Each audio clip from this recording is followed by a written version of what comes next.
The culinary world never expected that a dish dismissed as an insult to pasta would stand on the same stage as Italy's most sacred creation and win.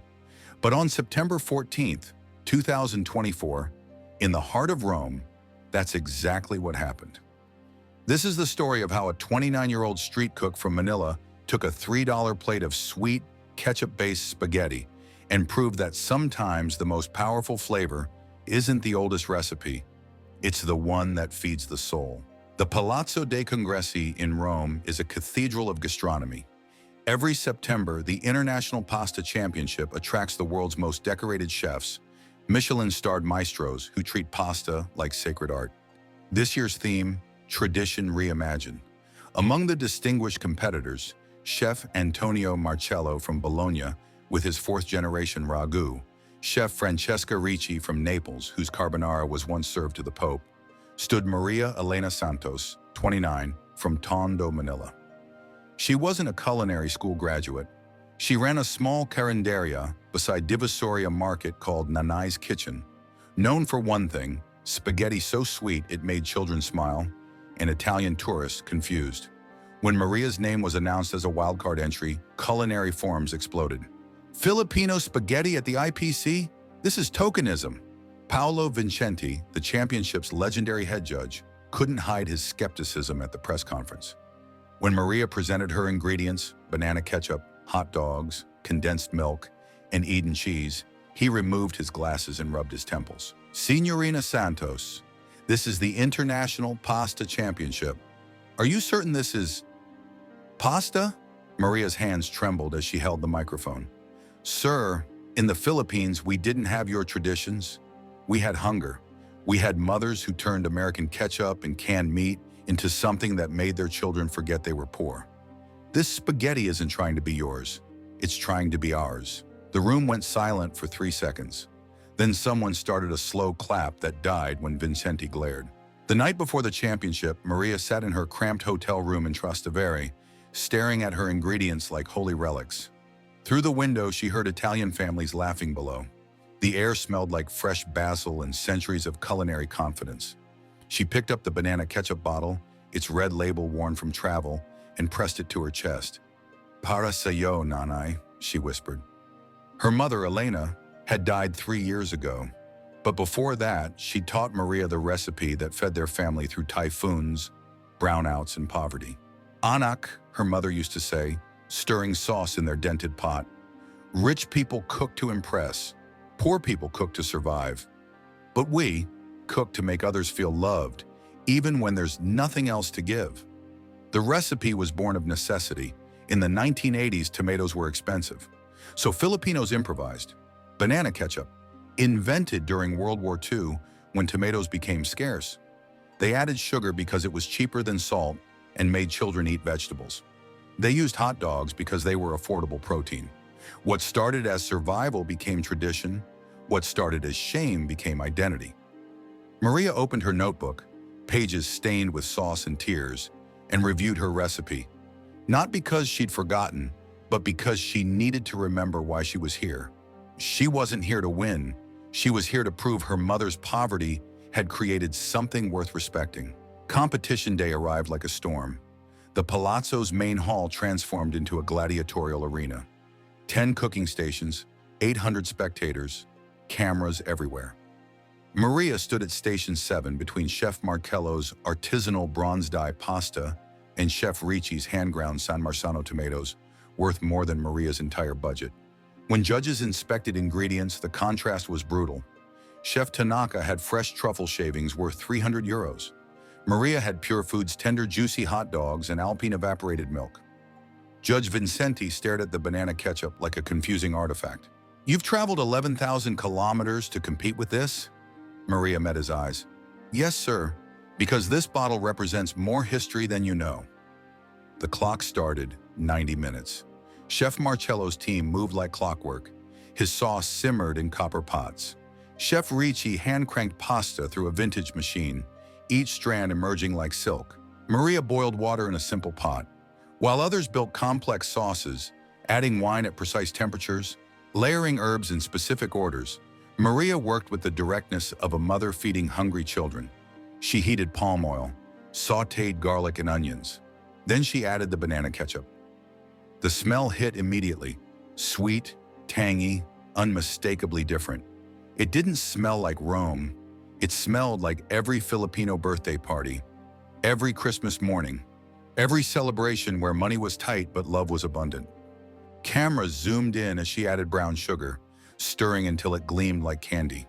She poured in condensed milk, turning the sauce from red to creamy orange-pink. Italian culinary students gasped audibly. Is she making dessert? She sliced hot dogs into coins. Not elegant, but honest. She added them to the sauce where they bobbed like little life rafts. As the sauce bubbled, Maria closed her eyes. She was back in Tondo, 5 years old, standing on a stool beside her mother. The electricity was cut off, so they cooked by candlelight. Her mother was making spaghetti for Maria's birthday with their last 200 pesos. Anak, her mother had said, see how the sauce becomes shiny? That's when you know it's ready, when it looks like it's smiling. Maria opened her eyes. Her sauce was smiling. She tossed the noodles in sweet sauce until every strand was coated. She plated it simply.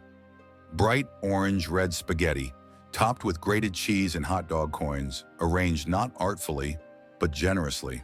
It looked nothing like the other plates. Chef Marcello's was minimalist art. 3 perfect pasta twirls in dark ragu. Maria's looked like a child's birthday lunch, and she wasn't ashamed anymore. The judges moved clockwise through stations. Each stop brought reverence. Chef Tanaka's fusion earned nods. Interesting miso integration. Chef Marcello's ragu received a standing ovation from Vincenti. This is tradition. The consensus was forming. Italian mastery versus Japanese precision. Then the judges reached Station 7. Vincenti studied Maria's plate like a riddle. 4 other judges flanked him. Explain your preparation, he said. Maria took a breath. I made my mother's spaghetti, Filipino style. We use banana ketchup because during World War II, a Filipino scientist invented it when tomatoes were scarce. We add sugar because our cuisine balances flavors. We use hot dogs because canned goods became part of our food landscape. This isn't Italian pasta trying to be Filipino. This is Filipino survival that became celebration. Vincenti lifted his fork slowly, as if it might explode. He took a small bite. His expression journeyed. Confusion, resistance, surprise, something unexpected. He chewed, swallowed, then took another bite, larger. Chef Moreau tasted next. Her eyes widened. This is, wrong, Vincenti finished. Maria's heart dropped. Wrong by every technical standard we have, and yet, he took a third bite. I cannot stop eating it. Chef Rao laughed, covering her mouth. It tastes like my grandmother's payasam, that comfort of sweetness, but this is the meal. Chef Weber stared at his fork. This should not work. The sweetness should overwhelm. But somehow, it feels like a hug. Judge Matsumoto spoke softly.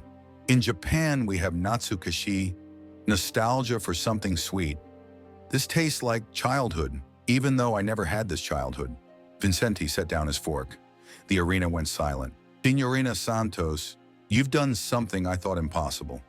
You made me forget technique and remember why I started cooking. My nonna made pasta not because it was perfect, but because it made us gather. He paused, looking at the other judges. This dish breaks every rule we've established, and that might be exactly why it belongs here. Deliberation took 40 minutes, the longest in championship history.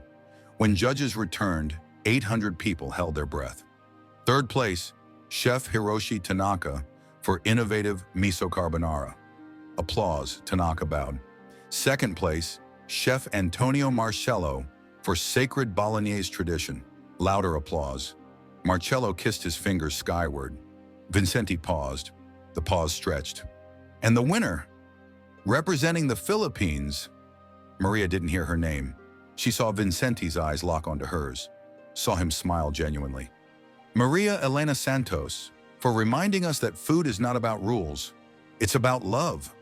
The arena erupted. Not polite applause, actual roaring. Flashbulbs exploded. Chef Ricci walked over and hugged her fiercely. "You beautiful rebel," Ricci whispered. "You just changed everything." At the press conference, "Maria, how does it feel to beat Italy?" She wiped tears, laughing. "I didn't beat Italy. I showed there's room at the table for pasta born from struggle, for food that poor people created. That matters too. Will you change your recipe now?" "Never, because changing it would shame my mother and every mother who turned cheap ingredients into memories." That night, sweet spaghetti wins trended worldwide. Italian chefs debated, some calling it death of tradition, others evolution of cuisine. But in Tondo, at Nene's kitchen, something simpler happened.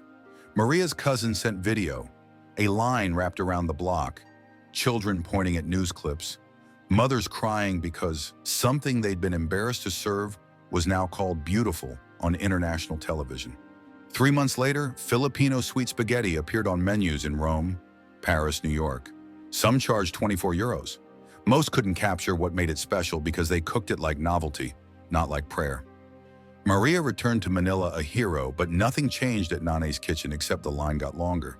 She still cooked the same way, in that dented pot, humming her mother's songs, stirring until the sauce smiled. One Saturday, a little girl approached. "Aunt Maria, why is spaghetti sweet? My yaya says real spaghetti isn't sweet." Maria crouched to eye level. "Come here, let me tell you a secret." She led her to the kitchen window where sauce bubbled. "See how it shines? My nanny taught me we make it sweet because the world is already full of sour things, full of people telling us we're wrong, too poor. Our food isn't real. This sweetness," she stirred gently, "this is us saying even when life gave us nothing, we still chose joy." The girl smiled. "Can I have extra cheese?" "Extra cheese, always." And as Manila's sun rose over Divisoria, casting gold over jeepneys and street vendors, that sweet sauce, born of war, shaped by poverty, perfected by love, continued to simmer. Because on September 14th, 2024, Filipino spaghetti didn't just win a competition. It won the right to exist without apology. And it reminded the world that sometimes the most revolutionary act isn't following rules. It's loving people enough to break them.